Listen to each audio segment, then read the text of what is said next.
মালিক তুমি জান্নাতে, তোমার পাশে আমায় একটি ঘর বানিয়ে দিও,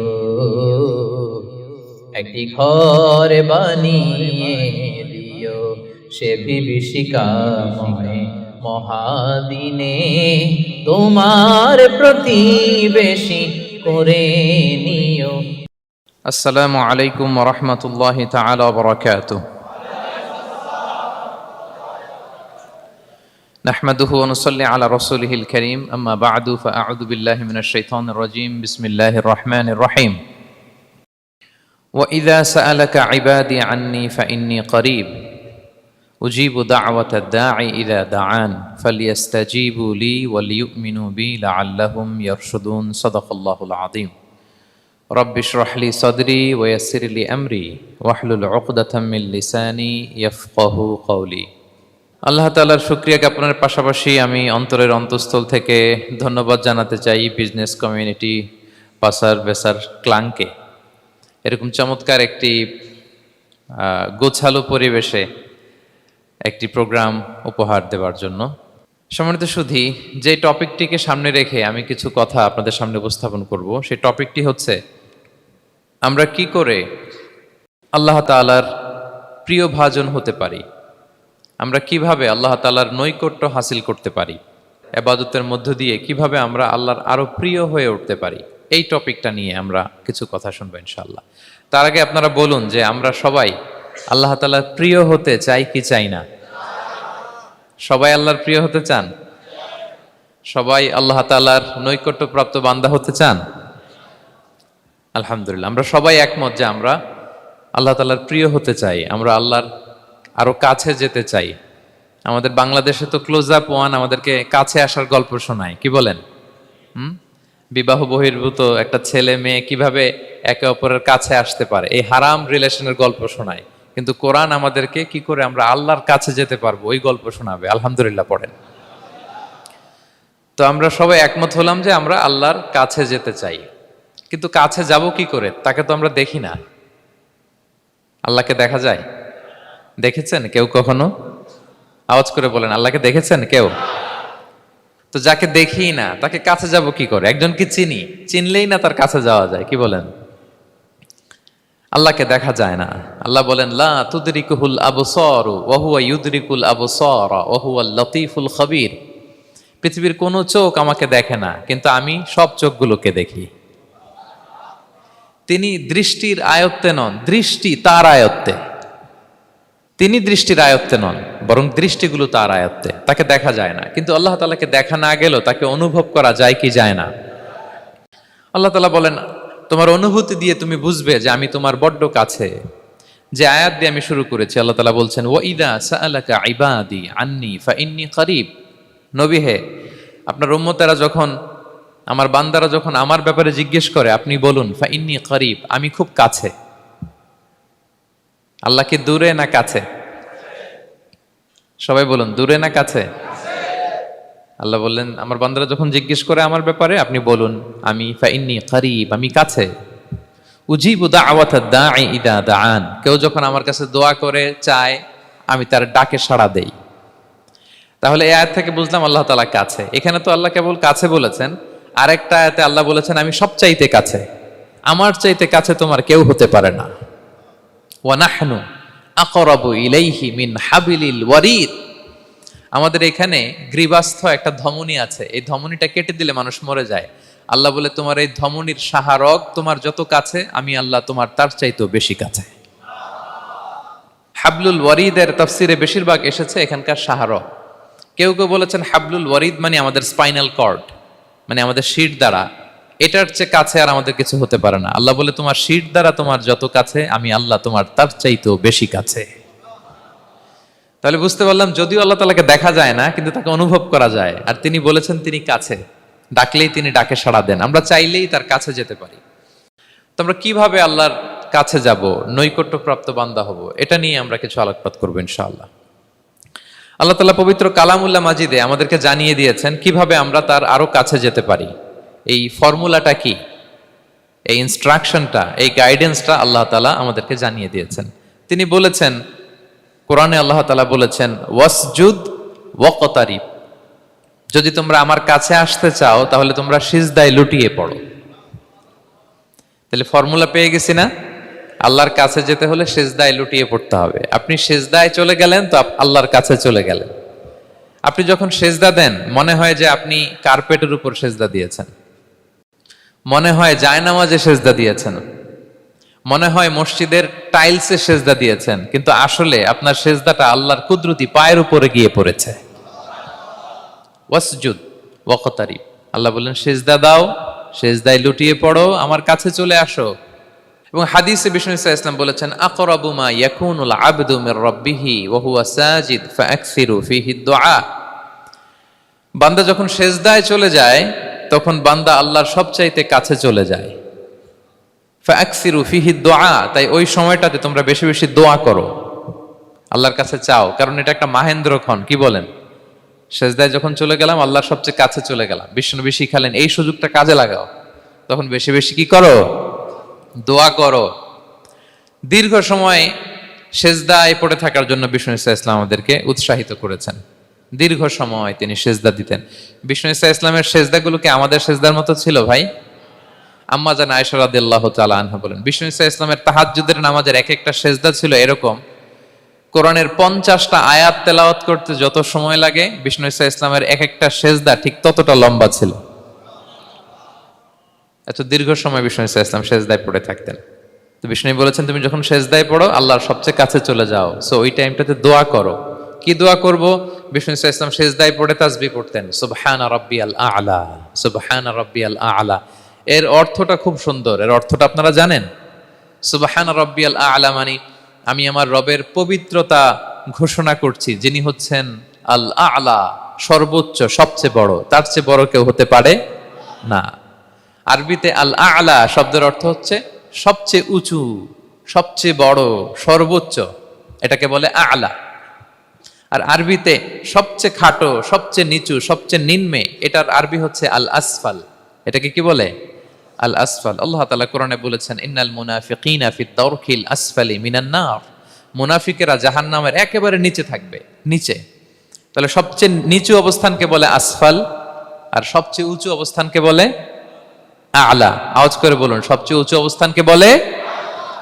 আমরা ওইটাই বলি আল্লাহকে, সুবহানা রাব্বিয়াল আ'লা, আমি আমার রবের পবিত্রতা ঘোষণা করছি, যিনি আ'লা, সর্বোচ্চ। আচ্ছা, একটু খেয়াল করে বলেন তো, তিনি যখন আ'লা তখন আমাদের অবস্থাটা কি? সেজদা মানে হচ্ছে আমার কপাল, আমার নাক, মানুষ তার দেহের সবচাইতে দামি অঙ্গ মাটিতে ঘষতে শুরু করে ওই টাইমে, ঠিক কিনা? মানে আমার ইগো, আমার অহংকার, আমার দাম্ভিকতা সবকিছু ঝেড়ে ফেলে দিয়ে আমি আমার সর্বোচ্চ সাবমিসিভনেস, লয়ালটি, আনুগত্য, হাম্বলনেস, বিনয় আল্লাহর কাছে দেখাচ্ছি। সেজদায় আমরা যত ছোট হই এর চেয়ে ছোট আর হওয়া যায় না। সেজদায় আমরা যতটা বিনয়ী হই একটা মানুষ এর চেয়ে বিনয়ী আর হতে পারে না। এই তো নামাজ শুরু করলাম, আল্লাহু আকবার, এরপর রুকুতে জাস্ট বো ডাউন আর হেড, মাথা একটু ঝুঁকালাম, আর সেজদায় একেবারে মাথাটারে কি করলাম? মাটিতে মিলিয়ে দিলাম। তার মানে আমি চলে গেলাম আসফালে। আসফাল মানে সবচেয়ে নিচে, আমি চলে গেলাম সবচেয়ে, আর সবচেয়ে নিচে যে আমি ঘোষণা দিলাম সুবহানা রাব্বিয়াল, মানে হে রব, আপনার প্রশংসা, আপনার পবিত্রতা, আপনি আ'লা। আল্লাহ, আমি আর নিজেকে এর চেয়ে তুচ্ছ করতে জানি না, এর চেয়ে ছোট আর করতে পারি না, আমি আমার নিজেকে উজাড় করে দিলাম, সবচেয়ে ছোট, তুচ্ছ, নগণ্য করে আপনার সামনে উপস্থাপন করে আমি ঘোষণা দিচ্ছি সুবহানা রাব্বিয়াল আ'লা। পবিত্রতা সেই রবের যিনি আ'লা, সর্বোচ্চ। সুবহানাল্লাহ পড়েন। তাহলে সিগনিফিকেন্সটা বুঝতে পারছেন কেন বিষ্ণু ইসলাম এটা পড়তেন সুবহানা রাব্বিয়াল আ'লা? কারণ আমি থাকি সবচেয়ে আসফালে, নিচে, আর তখন আমি ঘোষণা দেই, গ্লোরি বি টু আল্লাহ the most high, the most high, the most high, আ'লা। আল্লাহ, আমি একেবারে নিচে, কিন্তু তুমি হচ্ছে আ'লা। মজার ব্যাপার হচ্ছে, সেজদায় আপনি যত নিচেই থাকেন না কেন, মাথা নাক নিচু করে ফিসফিস করে যাই বলেন না কেন, এটা মুহূর্তে আল্লাহর আরশে চলে যায়। আপনি নিচু হবেন কিন্তু কথা চলে যাবে আল্লাহর আরশে। এজন্য বিষ্ণু ইসলাম বলতেন, মান তাওয়াদা তারাফা, যে নিচু হয় আল্লাহ তারে টেনে উপরে উঠায়। আপনি সেজদা দেওয়া মানে কি? নিচু হওয়া, ছোট হওয়া। তো বিষ্ণু ইসলাম বলেছেন, বেশি বেশি সেজদা দাও, তাহলে আপনার মর্যাদা, সম্মান বাড়াই দিবে কে?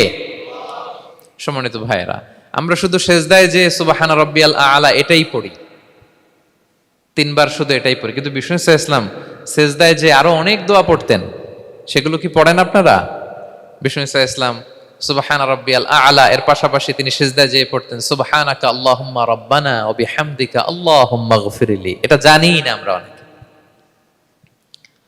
সুবহানাকা আল্লাহুম্মা রাব্বানা ওয়া বিহামদিকা আল্লাহুম্মা গফিরলি এর অর্থ হচ্ছে, হে আমার রব, আপনার পবিত্রতা ঘোষণা করছি, আপনার প্রশংসা আমরা করছি, আল্লাহ আপনি আমাকে ক্ষমা করে দেন, আল্লাহুম্মা গফিরলি। এই দোয়াটা বিষ্ণু ইসলাম পড়তেন। এছাড়াও বিষ্ণুই পড়তেন সুবুহুন কুদ্দুসুন রব্বুল মালাইকাতি ওয়ার রূহ, সকল ফেরেশতাদের অধিপতি রব, সবচেয়ে বড় ফেরেশতা যার 600 পাখা, জিব্রাইলের রব, সেই রবের প্রশংসা আমি করছি।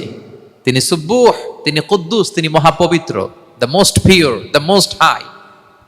এভাবে বিষ্ণু ইসলাম আল্লাহর প্রশংসা করতেন। তিনি আরো পড়তেন আল্লাহুম্মা গফিরলি যুনুবি কুল্লাহ দিক্কাহু ওয়া জুল্লাহ আউওয়ালাহু ওয়া আখিরাহ আলানিয়াতাহু ওয়া সিররাহ। আল্লাহ আপনি আমার গুনাহ মাফ করেন, ছোট গুনাহ বড় গুনাহ, প্রকাশ্য গুনাহ গোপন গুনাহ, ইচ্ছায় করেছে যে গুনাহ, অনিচ্ছায় করেছে যে গুনাহ, আল্লাহ সব গুনাহ আপনি মাফ করে দেন। সিজদায় লুটিয়ে পড়ে বিষ্ণু ইসলাম এই দোয়াগুলো পড়তেন। তো এখন থেকে সিজদায় এই দোয়াগুলো, লম্বা চূড়া দোয়া আপনারা করবেন তো?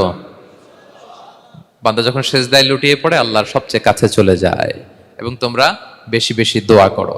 আল্লাহ রাসূল সাল্লাল্লাহু আলাইহি ওয়াসাল্লামের একজন সাহাবী সহিহ মুসলিমে এসেছে, সাহাবীর নাম হচ্ছে রাবিআ। কি নাম? ওনার নাম হচ্ছে রাবিআ ইবনু কাব আল আসলামি রাদিয়াল্লাহু তাআলা আনহু। উনি বলেন কুনতু আবিতু ইনদা রাসূলিল্লাহ, একবার আমি রাত্রিবেলা রাসূল সাল্লাল্লাহু আলাইহি ওয়াসাল্লামের সাথে ছিলাম, কোনো এক কারণে রাসূলের সাথে রাত কাটিয়েছি। তো রাসূল সাল্লাল্লাহু আলাইহি ওয়াসাল্লাম যেহেতু তাহাজ্জুদের সালাত পড়েন, তো তিনি বলেন আমি মাঝরাতে উঠে একটা গামলা দিয়ে, পাত্র দিয়ে অজুর পানি নিয়ে আসছি বিশ্বনবীর জন্য, এনে দিলাম। বিশ্বনবী এত খুশি হলেন, আমাকে বললেন সাল, হে কাব তোমার কি লাগবে চাও। উনি বললেন আসআলুকা মুরাফাকাতাকা ফিল জান্নাহ। উনি বললেন ইয়া রাসূলুল্লাহ, আপনি যদি কিছু চাইতেই বলেন তাহলে আমি জান্নাতে আপনার সাথে থাকতে চাই। দেখেন কিভাবে ওনারা সুযোগ কাজে লাগাতেন। অজুর পানি নিয়ে আসছে, বিষ্ণুবী খুশি হয়ে গেলেন, বলেন তুমি কি চাও? বলে আসআলুকা মুরাফাকাতাকা ফিল জান্নাহ, বড়টাই চাইছে, ছোটখাটো জিনিস চাই নাই। যে নবী হে আমি জান্নাতে আপনার সাথী হতে চাই। বিষ্ণু বললেন আওয়া গায়রা যালিক, আর কিছু চাও, অন্য কিছু লাগবে? বলতেছে না, উরিদু যাক, শুধু এইটাই চাই। তখন বিষ্ণু সাল্লাল্লাহু আলাইহি ওয়াসাল্লাম বললেন আইন্নি আলা নাফসিকা বিকাসরাতি সুজুদ, এই মর্তবা যদি তুমি চাও তাহলে বেশি বেশি সিজদায় লুটিয়ে থাকো। আলাইকা বিকাসরাতি সুজুদ, বেশি বেশি সিজদা দিও। যদি সিজদায় পড়ে থাকতে পারো তাহলে জান্নাতে আমার সাথী হতে পারবা। আল্লাহু আকবার। তাহলে সম্মানিত ভাইয়েরা, সেজদা দেওয়ার মধ্য দিয়ে আমরা আল্লাহর কাছে যেতে পারি। ক্লোজ আপ ওয়ান তো আমাদেরকে হারাম কাছে আসার গল্প শোনায়, কোরআন আমাদেরকে আল্লাহ তাআলার কাছে কি করে আমরা যেতে পারি এই গল্প শোনাচ্ছে। কোরআন বলে ওয়াসজুদ ওয়াকতারিব, সেজদায় লুটিয়ে পড়ো, আমি আল্লাহর কাছে আসো। তাহলে বেশি বেশি সেজদা দেওয়ার মধ্য দিয়ে আমরা আল্লাহ তাআলার প্রিয় ভাজন হতে পারি, আমরা তার কাছে যেতে পারি। এবং কিয়ামতের দিন আল্লাহ তাআলা আমাদের সবাইকে সেজদা দিতে বলবেন। সেদিন অযুত লক্ষ নিযুত কোটি কোটি মানুষ, তাদের সামনে আল্লাহ বলবেন আমাকে সেজদা দিয়ে দেখাও। আমরা দুনিয়াতে যারা আল্লাহকে প্রাণ ভরে সেজদা দিয়েছি, আমরা সেদিন আল্লাহু আকবার বলে সেজদায় লুটিয়ে পড়ব। কিন্তু যারা সেজদা দেয় নাই, অথবা যারা লোক দেখানো সেজদা দিয়েছে, তারা সেজদা তো দূরের কথা, ওদের পিঠটাই বাঁকা করতে পারবে না। আল্লাহ বলেন ইয়াউমা ইউকশাফু আন সাকিন ওয়া ইউদআউনা ইলা সুজুদি ফালা ইস্তাতিউন, সেদিন আল্লাহ তাআলা তার পায়ের গোছা উন্মুক্ত করবেন। অনেকে বলে হুজুর আল্লাহরও পা আছে? আছে, আল্লাহ তাআলারও পা আছে, কিন্তু এই পাটা কেমন এটা আমরা জানি না, আমাদের পায়ের মতন না। লাইসা কামিসলিহি শাই, কোনো কিছু তার মতো নয়। তো তিনি কার মতো? উত্তর হচ্ছে তিনি তার মতো। সুবহানাল্লাহ পড়বেন না? লাইসা কামিসলিহি শাই, তার মতো কিছু নাই। তো তিনি কার মতো? তিনি তার মতো। ওয়ালাম ইয়াকুল্লাহু কুফুয়ান আহাদ, তার মতো, তার সমকক্ষ কোনো কিছু নাই, তিনি তার মতো। সেদিন আল্লাহ তাআলা তার পবিত্র পায়ের গোছা, পায়ের নলা উন্মুক্ত করবেন এবং আদেশ করবেন সেজদা দাও। আমরা সবাই আল্লাহু আকবার বলে সেজদায় লুটিয়ে পড়ব। কিন্তু যারা দুনিয়ায় সেজদা দেয় নাই, লোক দেখানো সেজদা দিয়েছে, ফালা ইয়াস্তাতিউন, আল্লাহ তাআলা তাদের পিঠটা লোহার মতো, রডের মতো শক্ত করে দিবেন। সেজদা দেওয়া তো দূর কি বাত, ওরা পিঠটাই বাঁকা করতে পারবে না। আমরা দুনিয়াতে যেমনি আল্লাহ তাআলাকে সেজদা দিয়েছি, সেদিনও যেন আল্লাহ তাআলাকে এভাবে সেজদা দিতে পারি। আল্লাহ তুমি তৌফিক দাও। আল্লাহুম্মা জাআলনা মিনহুম। আওয়াজ করে পড়ুন আমিন। তাহলে সম্মানিত সুধী, আমরা যদি আল্লাহর প্রিয় হতে চাই, তার নৈকট্যপ্রাপ্ত বান্দা হতে চাই, প্রথম ফর্মুলা কি বলেন আপনারা? সাজদা। আওয়াজ করে বলুন, প্রথম ফর্মুলা কি?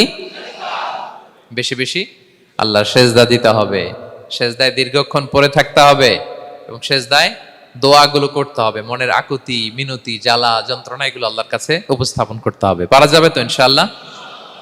এই তো গেল কোরআনিক ফর্মুলা। কোরআন আমাদেরকে জানিয়েছে যদি আল্লাহর কাছে যেতে চাও সেজদা দাও। এবার আমরা একটু হাদিসের দিকে চোখ বুলাই যে হাদিস কি বলে। হাদিসে কুদসিতে এসেছে, আল্লাহ রাব্বুল ইজ্জা ওয়াল জালাল বলেন, ওমা ইয়াজালু আবদি ইয়াতাকাররাবু ইলাইয়া বিন-নওয়াফিল। আমার বান্দা যদি আমার কাছে আসতে চায় তাহলে সে যেন বেশি বেশি নফল ইবাদত করে। নফল ইবাদতের মধ্য দিয়ে সে আমার কাছে আসতে থাকে। যত বেশি নফল ইবাদত করবে আমার কাছে আসবে। হাত্তা উহিব্বাহু, এক পর্যায়ে এমন হবে যে আমি আল্লাহ তাকে ভালোবাসতে শুরু করে দিব। তার মর্তবা এত উপরে উঠে যাবে, কুনতু সামাআহুল্লাযী ইয়াসমাউ বিহা, তখন সে কান দিয়ে যখন শুনবে তার নিজ কানে শোনে না, সে আমি আল্লাহর কানে শোনে। হাত দিয়ে কিছু ধরলে সে আল্লাহর হাতে ধরে, চোখ দিয়ে দৃষ্টি করলে সে নিজ চোখে দেখে না, সে আল্লাহর চোখে দেখে। পড়েন সুবহানাল্লাহ। তাহলে কোরআন বলল সেজদা আর হাদিস বলল নফল ইবাদত। যে যত বেশি নফল করে সে আল্লাহর কাছে যায়, যে যত বেশি নফল ইবাদত করে সে আল্লাহর প্রিয় ভাজন হয়ে ওঠে, আল্লাহর নৈকট্যপ্রাপ্ত বান্দা হয়ে ওঠে। এবং হাদিসে এসছে,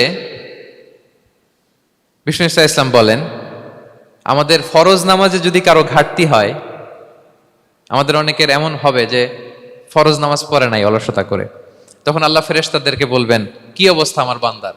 বলবে আল্লাহ অনেক ফরজ নামাজের তো ঘাটতি দেখা যাচ্ছে। তখন আল্লাহ বলবে উনদুরু হাল্লি আবদি মিন তাতাওয়ু, ফরজে যদি ঘাটতি থাকে দেখো তো আমার বান্দার কিছু নফল নামাজ আছে কিনা। ফেরেশতারা এবার খুঁজে দেখবে, হ্যাঁ এই বান্দার অনেক নফল নামাজ আছে। তখন আল্লাহ বলবে ঠিক আছে, এই নফলগুলোরে ফরজের ভেতরে ঢুকায়া মেকআপ করে দাও। তাহলে বলেন নফল ইবাদতের দরকার আছে না নাই? কিয়ামতের দিন ফরজ নামাজে ঘাটতি থাকলে নফল নামাজগুলো সেখানে সাবস্টিটিউট করে আল্লাহ তাআলা আমাদেরকে বাঁচাবেন। এজন্য আমরা যেন নফল করি। ফরজ তো করতেই হবে, এটা তো কম্পালসারি, অব্লিগেটরি, আল্লাহর মাইট থেকে বাঁচার জন্য করতেই হবে। কিন্তু আল্লাহর প্রিয় হইতে হইলে নফল ইবাদত করতে হবে। ওটাকে বলে অপশনাল, ওটা হচ্ছে ওভারটাইম। আপনারা ভালো বুঝবেন, এটার কি বলে? ওভারটাইম। ওভারটাইমের বেতন কিন্তু মূল বেতনেরও বেশি, বেসিকের চেয়ে বেশি। বেসিকে যদি পার আওয়ার 20 রিঙ্গিট হয়, তো ওভারটাইমে পার আওয়ার কত? 30 রিঙ্গিট, 40 রিঙ্গিট, ঠিক কিনা? তো এই জন্য নফলগুলোকে যেন আমরা ছোট মনে না করি প্রিয় ভাইরা। তাহলে আমরা ফর্মুলা পেয়ে গেলাম, আল্লাহ তাআলার প্রিয় হতে চাইলে দুটি কাজ, কোরআন বলে সেজদায় লুটিয়ে পড়ো, আর হাদিস বলে বেশি বেশি নফল ইবাদত করো। আমরা কি করতে পারি, কি কি নফল ইবাদত করে আল্লাহ তাআলার প্রিয় হতে পারি, আমি দুই একটি আপনাদের সাথে শেয়ার করবো ইনশাআল্লাহ। এক নাম্বার যে নফল ইবাদতটি করে আমরা আল্লাহ তাআলার প্রিয় হতে পারি সেটা হচ্ছে তিলাওয়াতুল কোরআন। আল্লাহর কোরআনের তেলাওয়াত, এটা আল্লাহর বাণী। কোরআন তেলাওয়াত মানে আল্লাহর সাথে কথা বলা। ইনদামা তাতলুল কোরআন কাআন্নামা আনতা তুনাজি মা রাব্বিক, যখন আপনি কোরআন তেলাওয়াত করেন কাইন্ড অফ আপনি আল্লাহর সাথে মুনাজাত করেন, মানে একান্ত আলাপন করেন, আলাপচারিতা করেন। বিষ্ণু ইসলাম বলেছেন আফদলুল ইবাদাতি কিরাআতুল কোরআন, নফল ইবাদতের যত লিস্ট আছে এর মধ্যে সবচেয়ে শ্রেষ্ঠ হচ্ছে আল্লাহর কোরআন তেলাওয়াত করা। আপনারা প্রতিদিন কোরআন তেলাওয়াত করেন তো? করেন? আমাদের বাংলাদেশে একটা ট্র্যাডিশন হচ্ছে, মানে শুদ্ধভাবে পড়ার ধারধারি নাই, তাড়াহুড়ো করে কোরআন খতম দিতে চায়, খতম তুলতে চায়। 5 খতম, 7 খতম, 10 খতম, খতম তুলতে যায় কোরআন রে খতম করে ফেলে। খতম তুলতে যায় কোরআন রে কি করে ফেলে? খতম করে ফেলে। না, এইভাবে করা যাবে না, ধীরস্থির ভাবে পড়বেন। আনাস রাদিয়াল্লাহু তাআলা আনহু বলতেন, রুব্বা কারি লিল কোরআন ওয়াল কোরআনু ইয়ালআনহু, কোরআনের অনেক তেলাওয়াতকারী আছে যারা সওয়াবের পরিবর্তে কোরআনের লানত পায়, কোরআন এদেরকে লানত করে। এর কারণ তাড়াহুড়ো করে পড়ে, এর কারণ ধীরস্থির ভাবে পড়ে না। আল্লাহ তাআলা বলছেন ওয়ারাত্তিলিল কোরআনা তারতিলা, তোমরা তারতিলের সাথে কোরআন পড়ো, ধীরস্থির ভাবে, বিশুদ্ধ ভাবে, তাহসিনের সাথে, তাজবিদের সাথে পড়ো। তারতিল মানে কি? আনাস রাদিয়াল্লাহু তাআলা আনহু বলেন বিষ্ণু ইসলামের কিরাআতের ব্যাপারে যে রাসূলুল্লাহ সাল্লাল্লাহু আলাইহি ওয়াসাল্লাম ইয়ামুদ্দু বিহা সাওতাহু মাদ্দান, তিনি যখন কিরাআত পড়তেন টেনে টেনে পড়তেন, তাড়াহুড়ো করে পড়তেন না। কিভাবে পড়তেন?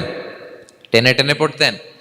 আম্মাজান উম্মে সালামা রাদিয়াল্লাহু তাআলা আনহু বলেন, কানা ইউকাত্তিউ কিরাআতাহু আয়াতান আয়াতান, প্রতি আয়াত পড়ে থামতেন, তাড়াহুড়ো করতেন না। তাহলে বিশ্বনবী টেনে টেনে কোরআন পড়তেন, প্রতি আয়াত শেষে থামতেন, ধীরস্থির ভাবে। তাড়াহুড়ো করা যাবে, প্রতিটা আয়াত শেষে থামতে হবে। আলহামদুলিল্লাহি রাব্বিল আলামিন আর রহমানির রহিম মালিকি ইয়াউমিদ্দিন ইয়্যাকা না'বুদু ওয়া ইয়্যাকা নাস্তাঈন। টেনে টেনে পড়লাম, প্রতিটা আয়াত শেষেই থামলাম, ঠিক কি না? ঠিক এভাবে বিষ্ণু ইসা ইসলাম তেলাওয়াত করতেন। এবং তিনি বলতেন, জাইয়িনুল কুরআন বিআসওয়াতিকুম, তোমরা সুন্দর কণ্ঠে, সুললিত কণ্ঠে সুর করে কোরআন পড়ো, সুন্দর করে পড়ো। অনেকে বলে, হুজুর আমার গলায় তো কোনো সুর নাই, আমি কি করব? প্রত্যেকের গলায় কিছু না কিছু সুর আছে। বাথরুমের ভিতরে ঢুকলে বোঝা যায়, যখন কাপড় কাচতেছেন আর গান গাইতেছেন মনের অজান্তে, তখন সুর চলে আসে। কোরআন পড়ার সময় সুর বেরোয় না, না? যার যেরকম সুর ওইটাই আপনি সুন্দর করে পড়বেন। আরব শায়েখরা যেই কণ্ঠে কোরআন পড়তেন, ওই কণ্ঠে আপনি সুর করে তেলাওয়াত করবেন। এবং সহিহ বুখারীর বর্ণনা বিষ্ণু ইসলাম বলেছেন, লাইসা মিন্না মান লাম ইয়াতাগান্না বিল কোরআন, যে কোরআনকে গুনগুনিয়ে সুর করে পড়ে না সে আমার উম্মত নয়। এবার বলেন, কোরআনকে সুর করে ধীরস্থির ভাবে টেনে টেনে থেমে থেমে পড়ার দরকার আছে না নাই? এভাবে পড়বেন তো সবাই? তারতিলের সাথে কোরআন পড়তে হবে। বাসায়, গাড়িতে কোরআনের তেলাওয়াত ছেড়ে দিয়ে রাখবেন। ওয়া ইযা কুরিআল কুরআনু ফাসতামিউ লাহু ওয়া আনসিতু লাআল্লাকুম তুরহামুন, যখন কোরআনের তেলাওয়াত হয় চুপ থাকো, মনোযোগ দিয়ে শোনো, আল্লাহর রহমতের বারিধারা তোমার উপর নাজিল হতে থাকবে। বাসায় কোরআন ছেড়ে দিয়ে রাখবেন। বাসায় কি ছেড়ে দিয়ে রাখেন বলেন? হিন্দি গান, বাংলা গান, কি ছেড়ে দিয়ে রাখেন?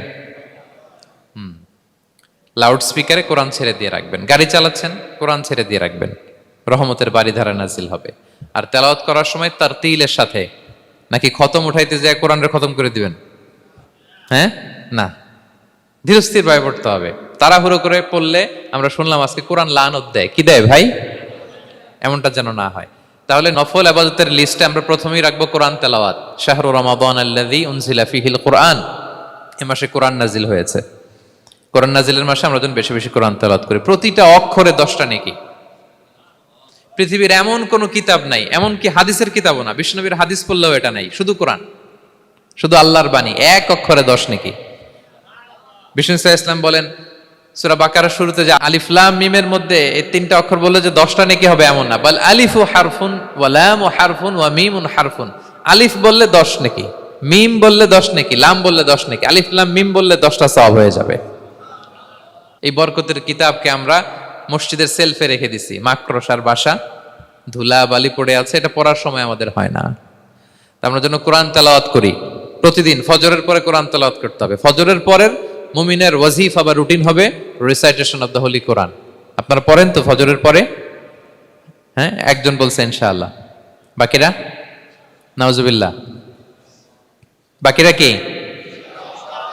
সবাই একসাথে পড়ুন ইনশাআল্লাহ। তাহলে নফল ইবাদতের 1 নম্বর লিস্ট হচ্ছে কোরআন তেলাওয়াত করা। আমরা বেশি বেশি যেন কোরআন তেলাওয়াত করি। আল্লাহ তাআলার প্রিয় হওয়ার যে পদ্ধতি, নফল ইবাদতের মধ্য দিয়ে আল্লাহ তাআলার প্রিয় ভাজন হওয়া যায়। এর 2 নম্বর তালিকা হচ্ছে আত-তাহাজ্জুদ বা কিয়ামুল লাইল, রাতের সালাত। কিসের সালাত? 2 রাকাত করে মাঝরাতে যে সালাতটা বিষ্ণু ইসলাম পড়তেন, এটাকে বলে কিয়ামুল লাইল বা তাহাজ্জুদ। এক সাহাবী বললেন, ইয়া রাসূলুল্লাহ, আইয়ুস সালাতি আফদালু বা'দাল মাকতুবা, ফরজ নামাজের পরে কোন নামাজ সেরা? বিষ্ণু বললেন, আস-সালাতু ফি জাওফিল লাইল, মাঝরাতে যেই নামাজটা পড়ো তাহাজ্জুদ, এটা সবচেয়ে সেরা। ফরজ সালাতের পরে সবচাইতে শ্রেষ্ঠ সালাত হচ্ছে তাহাজ্জুদের সালাত। আল্লাহ তাআলা বলেন, ওয়া মিনাল লাইলি ফাতাহাজ্জাদ বিহি নাফিলাতাল লাকা আসা আইয়াবআসাকা রাব্বুকা মাকামান মাহমুদা। নবী হে, রাতের কিছু অংশে আপনি তাহাজ্জুদের সালাত পড়ুন, এটা আপনার জন্য অতিরিক্ত একটা ফরজ। এটা বিষ্ণু ইসলামের জন্য ফরজ ছিল, অতিরিক্ত ফরজ, নাফিলাতান লাক। এবং আসা আইয়াবআসাকা রাব্বুকা মাকামান মাহমুদা, আশা করা যায় এর কারণে আল্লাহ তাআলা আপনাকে মাকামে মাহমুদে উত্তীর্ণ করবেন। মাকামে মাহমুদ হচ্ছে এমন একটা স্পেশাল জায়গা, একটা মাকাম যেই জায়গায় দাঁড়িয়ে বিষ্ণু ইসলাম আমাদের জন্য সুপারিশ করবেন।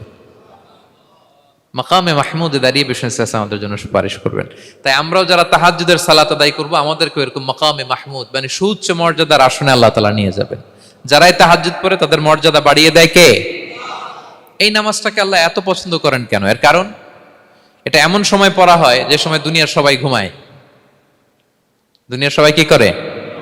নিঝুম নিস্তব্ধ রাত, আপনি উঠে ওযু করে নামাজ পড়তেছেন, তখন আপনি ঘুমান না, আপনি তখন আল্লাহর রঙে রঙিন হতে চান, কারণ আল্লাহও ঘুমায় না। সুবহানাল্লাহ পড়েন। আল্লাহ বলে, লা তাখুযুহু সিনাতু ওয়ালা নাওম, never the sleep not the slumber overtakes me. আমি আল্লাহর ঘুম তো আসে না, ঘুমের আগে যে তন্দ্রা আসে ওইটাও আসে না। আরবিতে স্বাভাবিক ঘুমকে বলে নাওম। আওয়াজ করে বলেন তো, ঘুমের আরবি কি?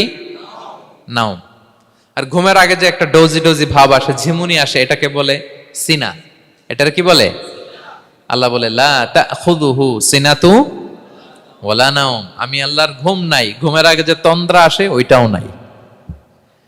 তা আপনি ওই টাইমে আল্লাহর রঙে রঙিন হতে চান, আল্লাহ ঘুমায় না, তো আপনিও ঘুমান না। ঘুমের আর একটা গভীর নাম আছে, ওটার নাম হচ্ছে হুজুদ। আওয়াজ করে বলেন তো, ওটার নাম? ওটা মাঝরাতে, শেষ রাতে যে একটা গভীর ঘুম আসে, এটার বলে হুজুদ। দেখবেন যে শেষ রাতে একটা এমন মজার ঘুম আসে, কম্বলটা টেনে টেনে এসিটা ছেড়ে দিয়ে আরেকটু ঘুমাইতে মনে চায়, আরেকটু আরেকটু আরেকটু ঘুমাই, এরকম একটা ঘুম আছে না? আরামের ঘুম। তো এই আরামের মাঝরাতের গভীর ডিপ স্লিপিং, ওইটারে আরবিতে বলে হুজুদ। ওইটারে আরবিতে কি বলে? এই হুজুদের ঘুমকে স্যাক্রিফাইস করে যে নামাজটা পড়া হয়, ওইটাকেই বলা হয় সলাতুল হুজুদ বা সলাতুত তাহাজ্জুদ। পড়েন সুবহানাল্লাহ। হুজুদকে স্যাক্রিফাইস করে আপনি নামাজ পড়েছেন, এজন্য এই নামাজটার নাম সলাতুল হুজুদ বা সলাতুত তাহাজ্জুদ। ওমিনাল লাইলি ফাতাহাজ্জাদ বিহি নাফিলাতাল লাক আসা আইয়াবাআসাকা রাব্বুকা মাকামাম মাহমুদা। আপনি যদি প্রশংসার স্থানে উন্নীত হতে চান, তাহলে এই রাতের সালাত পড়তে হবে। বিষ্ণু ইসলাম দীর্ঘ সময় এই কিয়ামুল লাইলটা করতেন। সেজদায় কত লম্বা ছিলেন এটা তো একটু আগেই বললাম। কত লম্বা ছিল? এক একটা সেজদায় 50টা কোরআনের আয়াত তেলাওয়াত করা যায়, এত লম্বা সময় তিনি সেজদায় থাকতেন। সুবহানাল্লাহ। আর কত দাঁড়িয়ে থাকতেন এটার বলে লাভ নেই। দাঁড়িয়ে থাকতে থাকতে থাকতে থাকতে হাত ধরে যেত, এরপরে হাত ছেড়ে দিতেন, তারপর কোরআন তেলাওয়াত করতেছেন। আবার একটু ভাল লাগলে আবার হাত বাঁধতেন। দাঁড়িয়ে থাকতে থাকতে থাকতে থাকতে হাত্তা তাতাফাত্তারা কদামা, পা দুইটা ফুলে এরকম মোটা হয়ে যেত।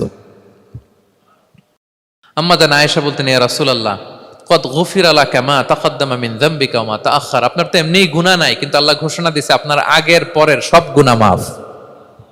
তা আপনার কোনো গুনাহই নাই, আপনি এত কষ্ট কেন করেন?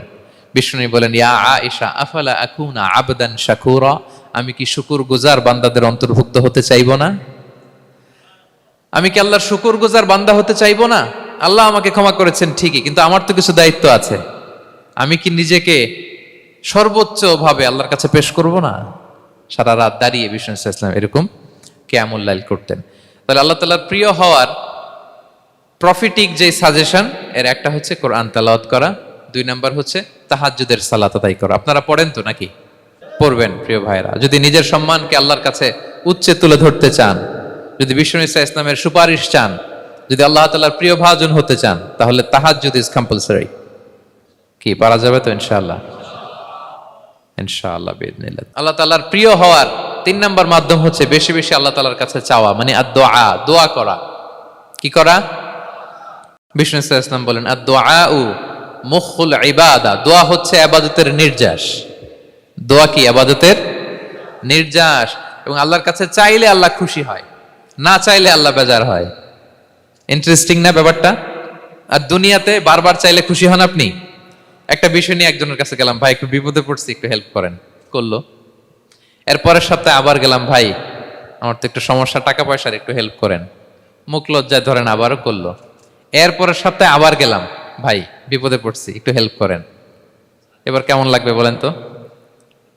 আচ্ছা গেল। এরপরের সপ্তাহে আবার, এবার কি করবে? দৌড়ানি দিবে লাঠি লয়া। ঠিক কিনা বলেন? তুমি মামুর বাড়ির আবদার পাইছো না, প্রতি সপ্তাহে সপ্তাহে বিপদে পড়ছি।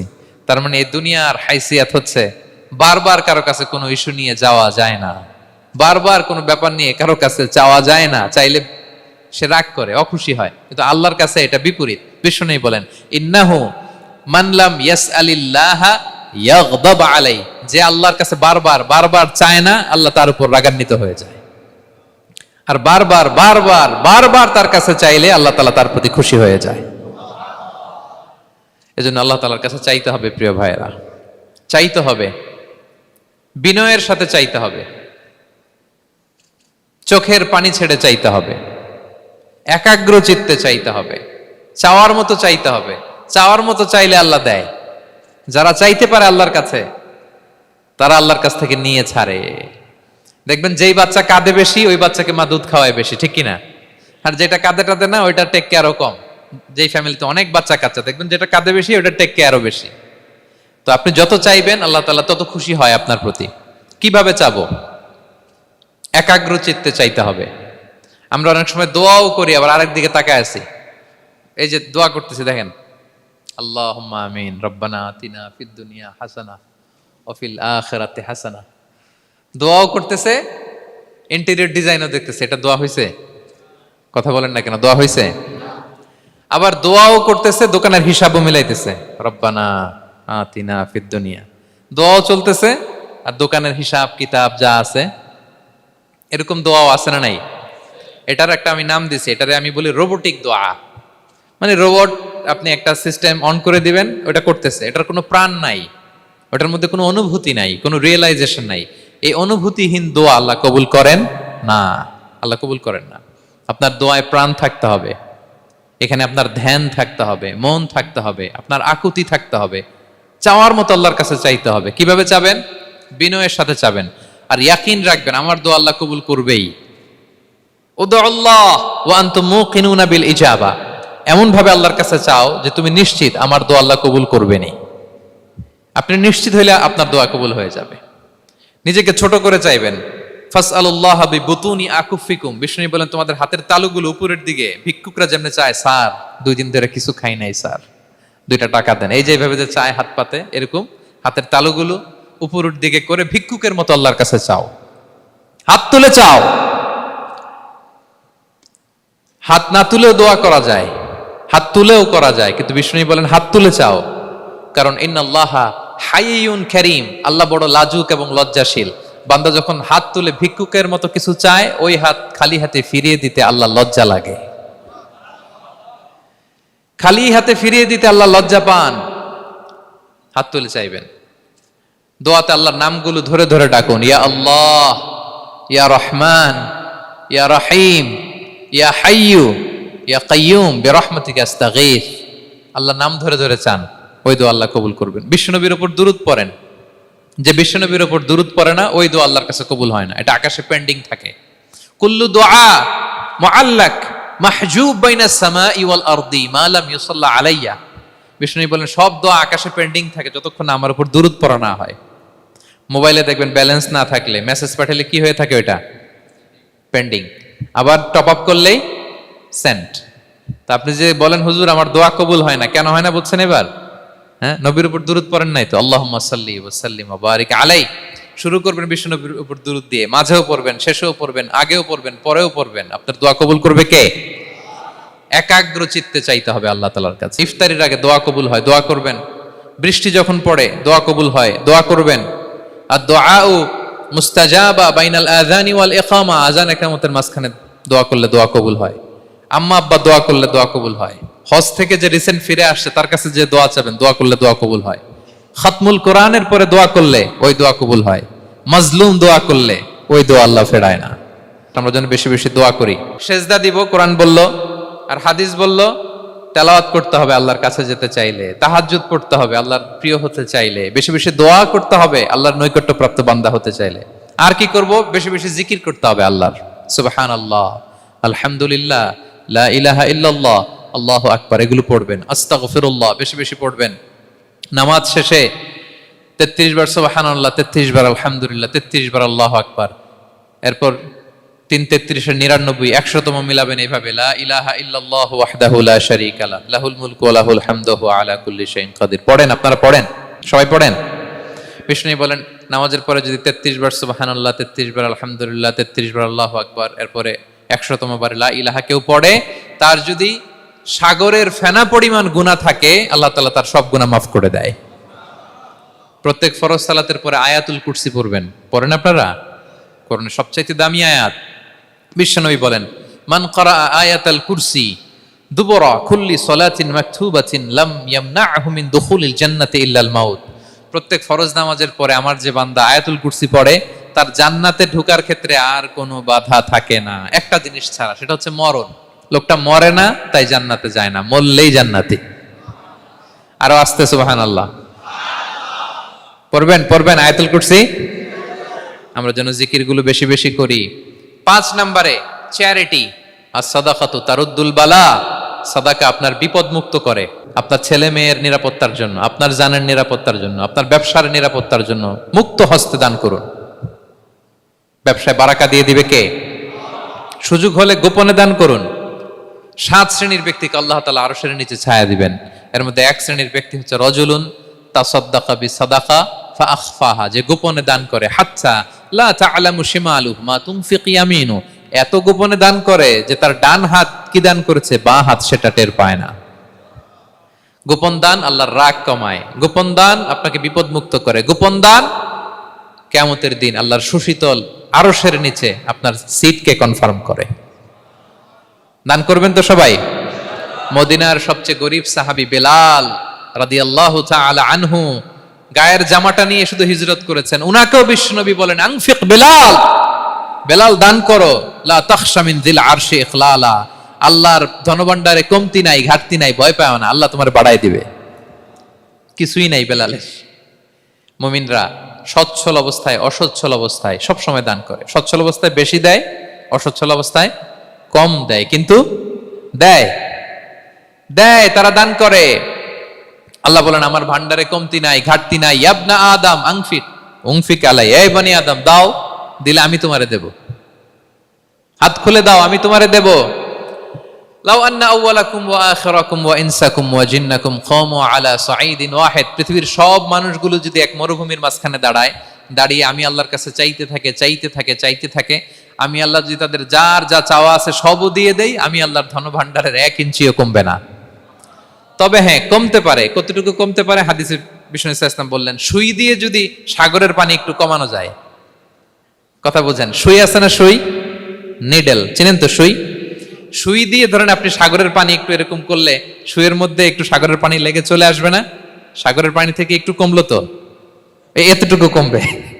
বিষ্ণু বললেন সুই দিয়ে সাগরের পানি থেকে যদি পানি নিয়ে আসো, যতটুকু কমাতে পারলা, পৃথিবীর সব মানুষ চাইতে হয়রান হয়ে সবও যদি আল্লাহ থেকে নিয়ে নাও, কমলে এতটুকু কমতে পারে। ওই আল্লাহর গোলাম দিতে চায় না, ধরে রাখে, খালি এমনি ধরে রাখে। আপনি হাতে যেটা আছে ওটা না দিলে তো বড়টা ধরতে পারবেন না। এটা 2 কেজি, এটা দিলেই না 5 কেজিটা ধরবেন। 5 কেজিটা দিয়ে দিলেন, তাহলে ধরবেন 10 কেজি। বুঝতে পারছেন? দিতে হবে প্রিয় ভাইরা, হাত খুলে দান করুন। এখানে তো সব বিজনেস ম্যাগনেট, বাংলাদেশের সব বড় বড় ব্যবসায়ীরা আপনারা এখানে, হাত খুলে দান করুন। ইতআমুত তাআম, অন্যকে খাবার খাওয়ানো অনেক বড় সওয়াবের কাজ। এর মধ্যে দিয়ে আল্লাহ তাআলার নৈকট্যপ্রাপ্ত বান্দা হওয়া যায়। কিয়ামতের দিন আল্লাহ তাআলা বলবেন, হে বনি আদম, আমি অসুস্থ ছিলাম, আমার তো সেবা করলা না। আমি ক্ষুধার্ত ছিলাম, আমি আল্লাহর তো তুমি খাওয়াইলা না। মানুষ বলবে, ইয়া রাব্বাল আলামিন, আপনি তো আরশের মালিক, রাজাধিরাজ, আপনারে কিভাবে সেবা করি, আপনারে কিভাবে খাওয়াবো? আল্লাহ বলেন, ওই যে গরিব, ভুখা, নাঙ্গা, অভুক্ত আমার বান্দা তোমার কাছে খাবার চেয়েছিল, তুমি খাবার দাও নাই। ওই দিন তারে খাবার যদি দিতা, তাহলে আমি আল্লাহকে খাওয়ানো হতো। তাকে জামা দিলে আমি আল্লাহকে জামা দেওয়া হতো। তার চিকিৎসার ব্যবস্থা করে দিলে আমি আল্লাহর সেবা করা হতো। সুবহানাল্লাহ। ইফতার শেয়ারিং অনেক বড় সওয়াবের কাজ, মানুষকে খাওয়ানো অনেক বড় সওয়াবের কাজ। এগুলো যেন আমরা করি। আর যে ইবাদতগুলোর কথা বললাম, যেগুলোতে আল্লাহ তাআলার প্রিয় ভাজন হওয়া যায়, এগুলো আজকে আলোচনা শুই না, আজকে সারা রাত একেবারে ফাটায় ফেলছে ইবাদত করে, কালকে আর খবর নাই, এরকম আছে না? নাই না। আহাব্বুল আ'মালি ইলাল্লাহি আদওয়ামুহা ওয়া ইন কাল্লা, আল্লাহর কাছে সবচাইতে প্রিয় আমল হচ্ছে ওইটা যেটা বান্দা রেগুলার, ডেইলি বেসিসে করে, রেগুলার করে, যদিও পরিমাণে কম, কিন্তু নিয়মিত করে, এটা আল্লাহর কাছে বেশি প্রিয়। তাই যে সমস্ত নফল ইবাদতগুলোর মধ্য দিয়ে আমরা আল্লাহ তাআলার প্রিয় হব, আমরা যেন এগুলো রেগুলার করি, ইনশাআল্লাহ বলেন সবাই। আমরা যেন বেশি বেশি সেজদায় লুটিয়ে থাকি, আমরা যেন লম্বা সেজদা দেই, সেজদায় যেন আল্লাহর কাছে আমরা চাই, দোয়া করি। আমরা যেন বেশি বেশি আল্লাহর কোরআনকে তেলাওয়াত করি, আমরা যেন তাহাজ্জুদের সালাত পড়ি, আমরা যেন কায় মনোবাক্যে চোখের পানি বিসর্জন দিয়ে আল্লাহর কাছে দোয়া করি, আমরা যেন জিকির দিয়ে আমাদের জিহ্বাটাকে আল্লাহর জিকিরে যেন সবসময় সিক্ত রাখি, আমরা যেন হাত খুলে দান করি, আমরা যেন ইফতার শেয়ার করি, আমরা যেন সাদাকা করি। তাহলে আমরা আল্লাহ তাআলার প্রিয় হতে পারবো। কাছে আসার যে গল্প কোরআন শুনিয়েছে, আল্লাহ তাআলার কাছে আমরা আসতে পারবো, তার নৈকট্যপ্রাপ্ত বান্দাদের অন্তর্ভুক্ত আমরা হতে পারবো। আল্লাহ তাআলা আমাদের সবাইকে তার প্রিয় ভাজন বান্দাদের তালিকায় অন্তর্ভুক্ত করে নেক। আমরা সবাই পড়ি আমিন। হাযা মা ইনদি ওয়াল ইলমু ইনদাল্লাহ আলাইহি তাওয়াক্কালতু ওয়া ইলাইহি উনীব। ওয়াসসালামু আলাইকুম ওয়া রাহমাতুল্লাহি তাআলা ওয়া বারাকাতুহু।